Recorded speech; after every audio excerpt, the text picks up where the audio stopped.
కాకినాడ జిల్లాలో ఉన్నటువంటి పెద్దాపురం మరణమ్మ అమ్మవారి టెంపుల్ అయితే ఈ ఆషాఢ మాసంలో చాలా పవర్ఫుల్ అండి. అస్సలు ఖాళీ ఉండదనమాట. సో అమ్మవారికి ఎంతో ప్రీతికరమైన నెల వచ్చి అది కూడా ఆషాఢ మాసం అనమాట. అందుకని చెప్పి భక్తులైతే చాలా మొత్తంలో వస్తూ ఉంటారు. అలానే సాటర్డే సండే అయితే ఫుల్ రష్ ఉంటుందండి. ఇంకా మనకి ఆషాఢ మాసం ఇప్పుడే స్టార్ట్ అయింది కాబట్టి ఇంత ఖాళీగా ఉంది. సో ఇంకా 1 వీక్ అట్లా అయిందంటే ఫుల్ రష్ ఉంటుందనమాట. ఫుల్ రష్ ఉంటుందని చెప్పేసి మేము ఫస్ట్‌లోనే వెళ్ళిపోయాము. ప్రశాంతంగా అమ్మవారికి దండం పెట్టుకుందామని చెప్పేసి. ఇక్కడైతే నేను ఇంటి దగ్గర నుంచే చీర, జాకెట్ ముక్క, ఆహ్, గాజులు, పసుపు, కుంకుమ, తాంబూలం అన్నీ కూడా తీసుకొచ్చుకున్నాను. చూస్తున్నారు కదా అమ్మవారినైతే చాలా నిండుగా, చాలా కళగా ఉంటారండి. ఇంకైతే మేము దర్శనం చేసేసుకుని ప్రశాంతంగా ఇక్కడైతే బయట ప్రసాదం కూడా తీసుకుంటున్నాం. ఇక్కడ ప్రసాదం అయితే పులిహోర అలానే లడ్డు అనేది ఇస్తూ ఉంటారనమాట. సో ఇక్కడ నిత్య అన్నదానం అనేది జరుగుతూ ఉంటుంది. సో దానికి సంబంధించి పంతులు గారు అడిగితే మాకు తోచినంతగా మేము ఎంతో కొంత అమౌంట్ అయితే ఇచ్చాము.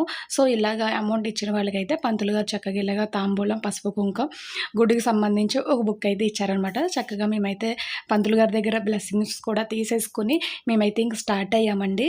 నెక్స్ట్ వేరే అమ్మవారి టెంపుల్కి అయితే వెళ్తాము. అక్కడ ఆ వీడియోతో మళ్ళీ కలుసుకుందాం.